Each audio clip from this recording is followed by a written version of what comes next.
자, 대통령이 현안에 대해서도 쟁점에 대해서도 언급했습니다. 체포와 국무회의 관련된 내용에 대해서도 언급했는데 함께 보시죠. 정치인 체포에 대해서 부인했어요. 터무니없는 주장이다. 상식에 반한다라고 거듭 대통령은 헌재 심리 시종 일관 정치인 체포를 지시하지 않았다라고 주장했고요. 홍장원 전 국정원 차장 같은 경우가 정치적인 의도로 이 공작을 했다라고 반박을 한 바 있습니다. 비상국무회의 아니었다면 국무위원들이 대통령실에 왜 왔겠냐라며 국무회의 절차를 거쳤다라고 반박했습니다. 특히 이제 정치인 체포설 등등과 관련해서 대통령 변호인단 측 김계리 변호사가 이재명 대표가 계엄 관련된 인원도 없는데 혼자 국회에 담을 넘었다, 월담을 했다라고 주장했습니다. 그 장면 들어보시죠. 아무도 없는데 우원식 의장이 월담을 하는 사진입니다. 이것은 우원식 의장 스스로 뒤에서 누군가가 사진을 찍어준 거겠죠. 네, 이렇게 사진이 찍혀 있고요. 이 영상은 이재명 의원이 계엄이 선포되고 운전을 해서 국회에 들어가는 영상을 라이브로 방송한 그 영상의 일부입니다. 길에 계엄과 관련된 어떠한 인원도 없고 아무도 없는데 혼자 스스로 월담을 하는 장면입니다. 왼쪽 상단에서부터 계엄군이 지하 1층 분전함 쪽으로 걸어오는 모습이 보였고요. 두리번거리면서 분전함을 찾다가 화면에서는 보이지 않지만 화면 우측에 위치한 분전함을 찾은 것으로 보입니다. 나머지 군인들을 뒤따라와서 확인을 했고 전력을 차례로 차단한 후에 자리를 떠나는 장면입니다.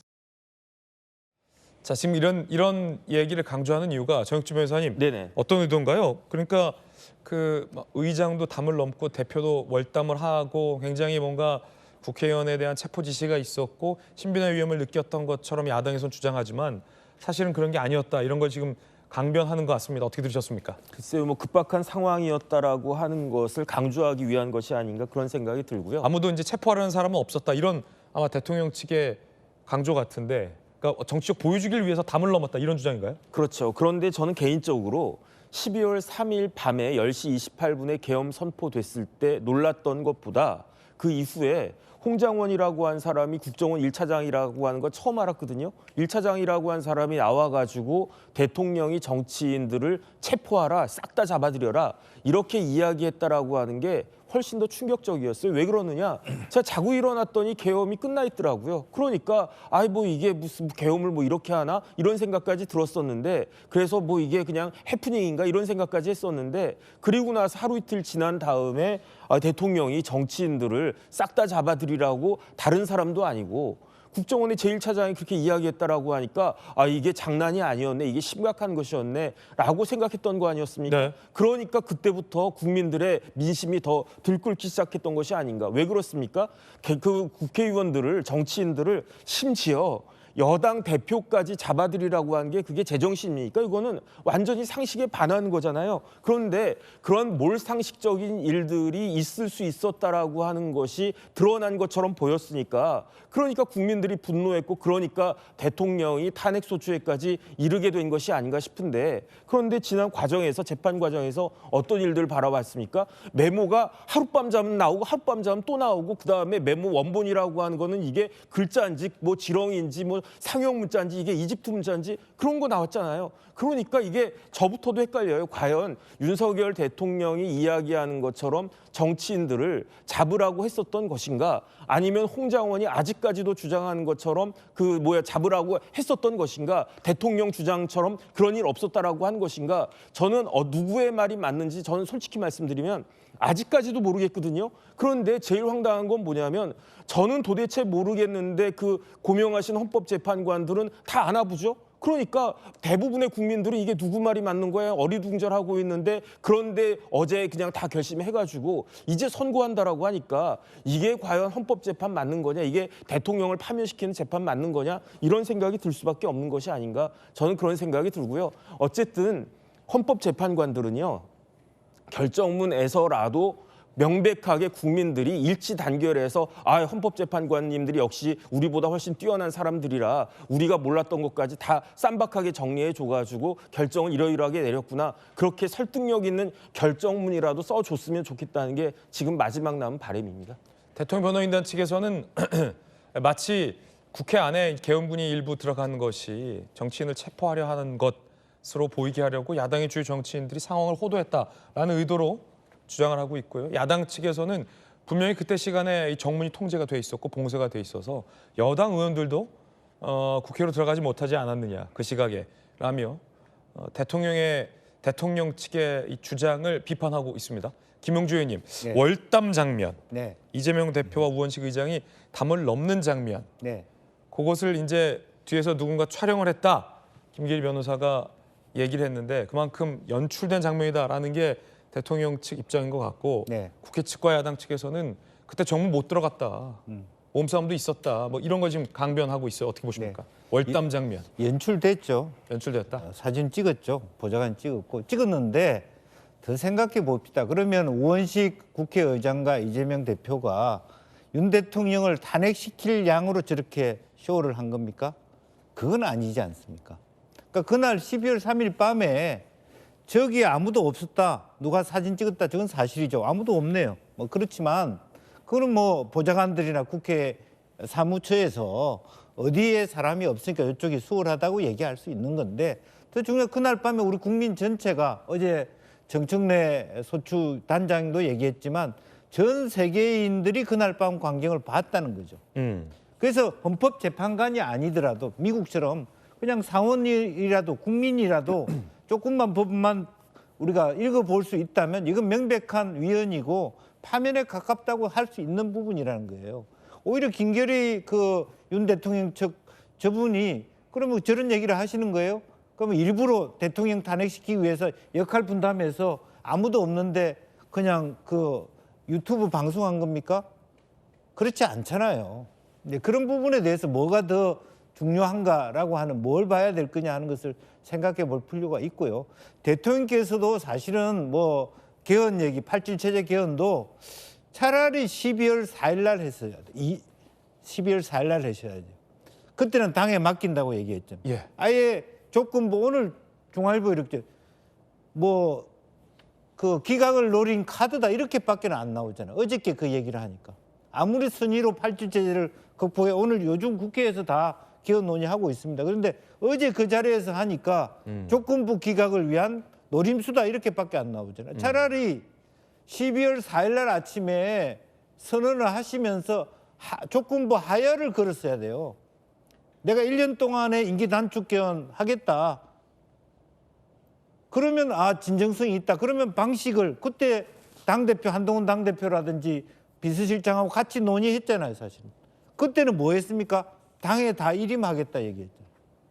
근데 지금 똑같은 내용이라도 어떤 장소에서 어떤 방식으로 하냐가 이해가 달라지는 거예요. 지금 언론에서 뭐라고 쓰고 있습니까? 기각을 노린 노림수로밖에는 이해가 안 된다. 시점을 놓쳤다. 그렇게 말씀드릴 수밖에 없어요. 네.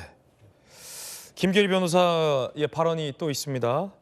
민주당이 계엄 이후 지금까지 29차례 탄핵안을 발의했지만 인용된 게 단 한 건도 없다라며 야당이 연쇄 탄핵을 지적했습니다. 들어보시죠. 계엄 당일 육퇴 후에 소파에 누워있다가 계엄 선포를 보고 바로 법조문을 확인하였습니다. 민주당이 다수당인데 금방 해제가 될 텐데 대통령이 검사인데 그 사실을 모를 리 없을 텐데 도대체 이게 무슨 상황인가? 저는 개몽되었습니다. 민주당은 지금까지 총 29차례 탄핵을 발의하였습니다. 계엄 이후 22일 동안 7차례, 수사 방해를 위하여 검사에 대한 14차례, 언론 장악을 위하여 방송통신위원장 등의 6차례 탄핵을 발의하였습니다. 지금까지 단 한 차례 인용은 없었습니다. 도대체 누가 국헌을 문란하게 하고 있는 것인지 묻고 싶습니다. 김유정 의원님 어떻게 들으셨습니까? 이제 야당의 29번 연쇄 탄핵은 이제 헌정사상 처음이라 많은 뭐 도하의 언론들도 비판하고 있었던 대목이었는데 김계리 변호사 표현 중엔 또 계몽되었다 이런 표현도 있었네요. 어떻게 보셨어요? 글쎄 본인이 어떤 식으로 계몽이 된 건지, 계몽 전과 후가 비포 애프터가 어떻게 달라졌다는 건지 좀 더 들어봐야지 알 것 같고요. 그런데 지금 뭐 29차례 탄핵 이런 얘기가 이제 계엄의 원인 중에 하나라고 계속 얘기를 합니다. 예. 그런데 여인영 방첩사령관 등의 이야기를 들어보면 이 계엄 이야기가 처음 나온 게 2024년 3월부터라는 거 아닙니까? 그러니까 훨씬 오래 전부터 이런 이야기들이 나오고 있었다는 것인데 그것과 그때는 지금 29번 탄핵되기 전 아닙니까? 왜 그때는 그런 얘기들이 나왔을까요? 그러니까 처음부터 앞뒤가 안 맞는 이야기를 계속해서 하고 있다라고 볼 수밖에 없죠. 그리고 대통령이 계속해서 그간에 뭐 엄청나게 잘해왔는데 야당의 횡포 때문에 더 이상 하기가 어려워서 경고하려고 그다음에 호소하려고 계엄을 할 수밖에 없었다. 뭐 이렇게 지금 이야기를 이어가고 있는데 그동안 우리가 보고 듣고 겪었던 김건희 여사의 각종 리스크, 그다음에 최근에 드러나고 있는 명태균 씨와의 어떤 통화, 거기에 대통령 부부의 명백한 선거 개입, 당무 개입 이런 것들조차도 과거 대국민 담화를 통해서 기자회견을 통해서는 전부 다 부인했었어요. 심지어는 그 김영선 의원 재보선 공천 관련해 가지고 그때 공관위원장이 윤상현 의원인지도 나는 몰랐다라고 거짓말했지만 목소리를 우리가 명백하게 들었지 않았습니까 어제? 내가 윤상현은 다시 얘기하겠다 이런 이야기들 공관위원장이니까라는 말까지 덧붙입니다. 그러니까 대통령이 국민의 신의를 저버린 거죠. 완전히 배신한 거 아닙니까? 신뢰에 금이 간 상태에서 지금 끝까지 야당 탓하고 그다음에 업무정지 되기 전에 이 계엄 사태 전에도 계속해서 문재인 정권 탓하고 야당 탓만 해왔어요. 소통, 대화, 협치 이런 이야기하고는 완전히 담을 쌓은 분이 바로 대통령이었죠. 그래서 그 취임사에서 왜 소통이라는 이야기가 빠졌습니까라고 기자들이 질문했던 게 기억에 생생합니다. 그랬더니 그거는 너무 당연한 이야기여서 넣지 않았다 이렇게 얘기를 했습니다. 예. 그런데 그 이후에 어떤 협치, 소통, 대화에 노력을 해왔는지 총선 이후에 급전직하로 떨어지는 지지율 때문에 화들짝 놀라서 이재명 대표 한 번 만났던 것 외에는 어떤 노력을 했습니까? 그런데 끝까지 최후 진술에서조차도 야당 탓만 하고 있습니다. 그러니까 우리가 뭘 기대했던가 그리고 사람이 달라지지 않는다는 것을 알면서도 그래도 일말의 희망 같은 게 있었는데 결국에는 여태까지 해왔던 거짓말과 궤변의 종합판이었다고 다시 한번 생각합니다. 김계리 변호사가 어떤 점에서 어떻게 계몽이 됐다는 것인지 저는 알 길이 없습니다. 예. 자, 국회 측 이야기. 그러니까 정확히 말하면 야당 측이죠. 정청래 의원의 이야기도 준비되어 있습니다. 한번 들어보시죠.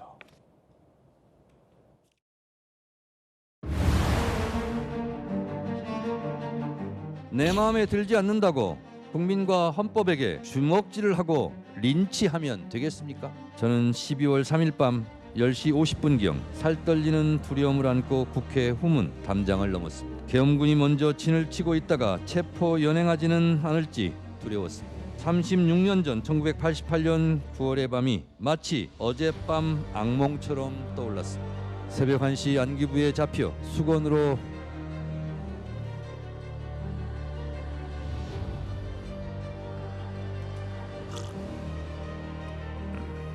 눈을 가린 채 속옷 차림으로 4시간 동안 주먹질, 발길질로 고문 폭행을 당했습니다.